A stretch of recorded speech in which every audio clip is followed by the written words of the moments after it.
आज हम करेंगे आगे की टेक्सोनोमिक कैटेगरीज। तो जो अगली टेक्सोनोमिक कैटेगरी है वो है class.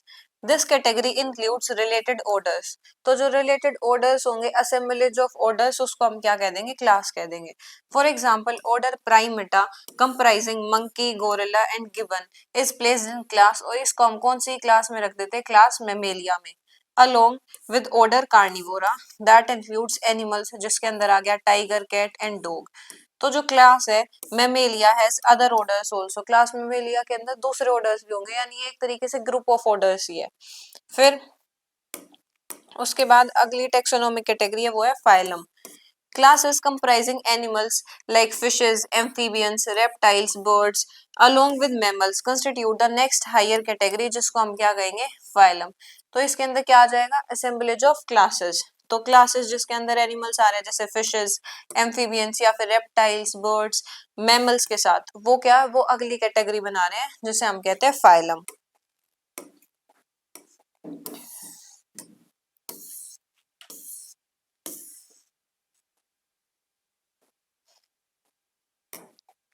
All these based on the common features like presence of notochord and dorsal hollow neural system are included in phylum। इनको हम किस phylum में रख देंगे? chordata। और इसके अंदर क्या है? कुछ similar features है सबके पास। जैसे सबके पास क्या है? notochord की presence होती है, और उनके पास क्या होगा? dorsal hollow neural system present होगा। In case of plants के केस में classes with a few similar characters are assigned to a higher category, जिसको हम कहते हैं division। मतलब ये जो कैटेगरी है phylum और डिवीजन, ये सेम कैटेगरी है। डिवीजन हम प्लांट्स के लिए यूज कर देते हैं और फाइलम हम एनिमल्स के लिए।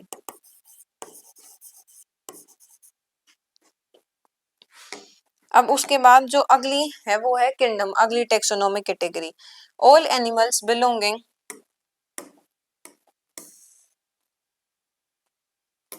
All animals belonging to various phyla are assigned to the highest category। ये होती है हाईएस्ट कैटेगरी। यहाँ से जो है हमारा डिवीजन शुरू होता है, मतलब सबसे लोवेस्ट कैटेगरी क्या थी? स्पीशीज, और सबसे हाईएस्ट कैटेगरी क्या है? किंगडम। इसे हम कहेंगे kingdom animalia. In the classification system of animals the kingdom Plantae on the other hand is distinct and comprises all plants from various divisions. अलग अलग डिवीजन से जितने भी प्लांट्स है वो किसके अंदर आ जाएंगे? किंगडम प्लांटे के अंदर आ जाएंगे। Henceforth we will refer to these two groups as animal and plant kingdom। फिर हम इन्हें क्या कह देंगे? किंगडम एनिमेलिया को एनिमल किंगडम, किंगडम प्लांटे को plant kingdom. The taxonomic categories from species to kingdom have been shown। इसके अंदर सारी की सारी टेक्सोनोमिक कैटेगरी है। फ्रॉम किंगडम, फ्रॉम किंगडम, और उसके बाद फाइलम या फिर डिवीजन। फाइलम एनिमल्स के लिए, डिवीजन प्लांट्स के लिए। क्लास, ऑर्डर, फैमिली, जीनस और स्पीशीज, जिसके लिए निमोनिक्स कीप पॉट क्लीन और फैमिली गेट सिक।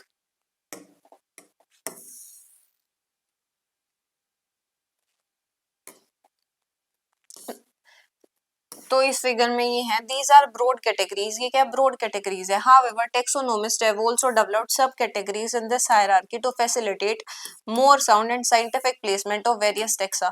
और जो अलग अलग टेक्सा यानी जो अलग अलग रैंक मिली हुई है ऑर्गेनिजम्स को, उनको हम अच्छे से रख पाए, तो इसके अंदर क्या है? सब कैटेगरीज भी है।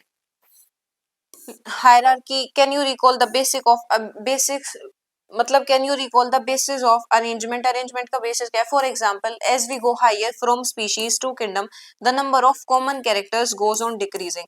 जैसे जैसे हम स्पीशीज से किंगडम की तरफ जाते हैं, तो जो कॉमन कैरेक्टर्स होते हैं कि दो ऑर्गेनिज्म के बीच में, वो डिक्रीज होते जाते हैं। स्पीशीज के अंदर ऑर्गेनिजम्स जो आएंगे उनके पास ज्यादा कॉमन कैरेक्टर्स होंगे।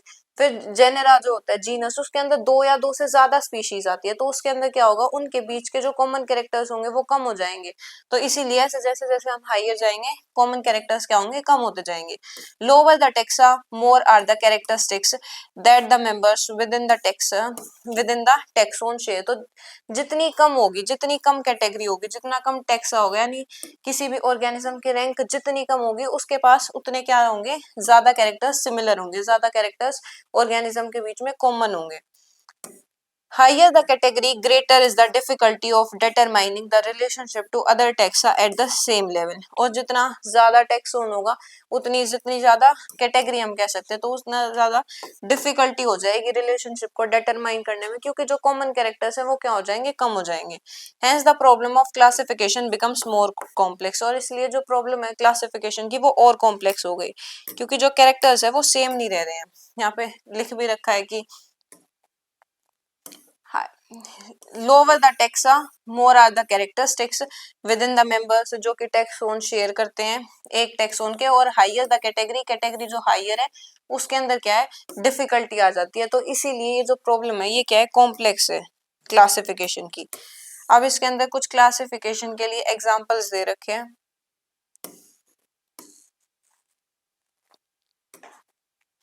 कॉमन नेम जैसे मैन, उसका बायोलॉजिकल नेम क्या होगा, होमोसेपियंस. पहला वर्ड क्या रिप्रेजेंट करेगा, हमेशा जीनस, और सेकंड वर्ड स्पेसिफिक एपिथेट. इसका जीनस क्या हो गया, होमो. फैमिली क्या हो गई, Hominidae. Order Primata. Class Mammalia. और फाइलम या फिर डिवीजन हो गया कोर्डेटा. इसके लिए फाइलम होगा क्योंकि एनिमल है. हाउस फ्लाई, हाउस फ्लाई का जो साइंटिफिक नेम है, बायोलॉजिकल नेम, वो क्या है, मस्का डोमेस्टिका. तो जीनस क्या है, मस्का. और फैमिली क्या है, Muscidae. Order Diptera. Class Insecta. और फाइलम अर्थ्रोपोडा. मैंगो, मैंगो का साइंटिफिक नेम क्या है, मैंगीफेरा इंडिका. Mangifera genus. और ये क्या है, अनारकार्डियेसी इसकी फैमिली. सेपेंडल्स इसका ऑर्डर. डाइकोटिलिडनी क्लास. और एंजियोस्पर्म इसका डिवीजन, क्योंकि ये प्लांट के अंदर आ गया.